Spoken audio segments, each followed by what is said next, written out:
Hello, welcome back to the channel. Today we're diving straight into how to track and manage equipment rentals using Airtable. First up, let's create a new base. Click on the plus sign in your Airtable dashboard, then select Start from Scratch. This is where we'll store all our data about the equipment, its rental status, and who's renting it. Having a dedicated base ensures that all our relevant data is in one place, which makes tracking much easier. Now that we've done that, we need to create tables. Let's start with an equipment table.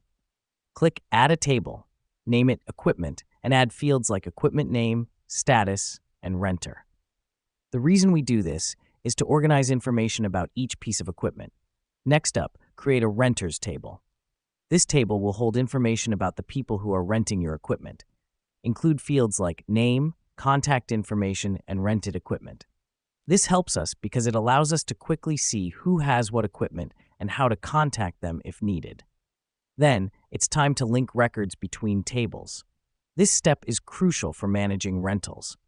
For example, you can link the rented equipment field in the renters table to the equipment name field in the equipment table.